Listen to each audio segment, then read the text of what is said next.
Valentin Micot, associé du GAEC Micot. On est 6 associés. Mon père, mon oncle, mes frères et mon cousin. Notre activité principale, c'est la vente de reproducteurs en charolais. Et à côté de ça, on est une exploitation polyculture élevage. On s'est lancé en 2010. Au début, il fallait être un peu fou. Et nous, on s'est dit, bah, si les autres le font, que c'est rentable, pourquoi pas nous, quoi. Et puis voilà, c'est parti comme ça.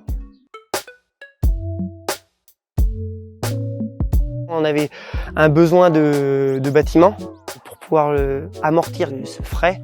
On a décidé de mettre des panneaux et c'est comme ça qu'on a fait le premier bâtiment. Et après, on a vu qu'au final, ça nous coûtait pas grand-chose de faire un bâtiment. Donc on en a refait un deuxième et c'est parti, ainsi de suite, jusqu'à maintenant. Là, on a 6 centrales avec Cooper Green. C'est pas contraignant, tout ce qui est télésurveillance, c'est électronique, on reçoit des alertes si jamais il y avait un souci.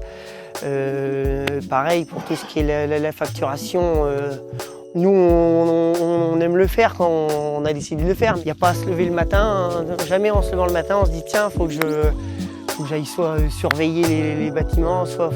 Non, c'est vraiment en plus.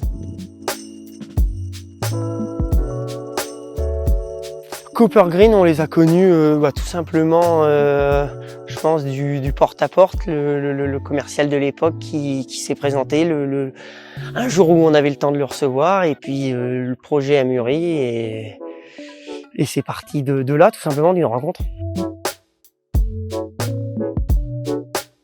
On peut appeler ça un partenariat, vraiment on a une relation de confiance avec eux. On se laisse guider par leur choix dans certains cas. On a même des liens d'amitié avec le commercial et la direction.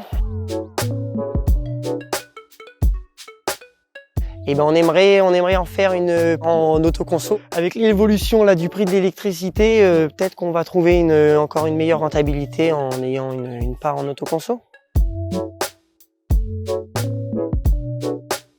Dans les années à venir, ça va nous prendre une part de plus en plus grande, au final, dans le revenu, quoi. C'est ça qui va nous permettre de nous faire notre retraite, quoi. Malgré notre jeune âge, on le voit comme ça, quoi. Le manque à gagner peut être énorme, donc c'est pas en voulant économiser et l'envie de gagner n'a jamais empêché de perdre, quoi. C'est important de choisir une bonne maintenance et des gens qui connaissent les produits. On savait que ça serait les plus à même à gérer, à organiser les réparations, à faire la télésurveillance sur des installations qu'ils ont posées, qu'ils connaissent. Donc notre choix s'est dirigé, je dirais normalement, vers eux, quoi. Pour l'instant, on n'a jamais eu de soucis. Je dirais que les panneaux photovoltaïques, il ne peut pas y avoir de mauvaise surprise, je pense. Si c'est fait par une boîte sérieuse qui connaît son métier, derrière, les banques vont suivre. Je pense vraiment les yeux fermés. C'est vraiment un projet où il faut y aller, il faut investir soi-même, il faut vouloir profiter du gâteau, quoi. C'est pas vouloir partager.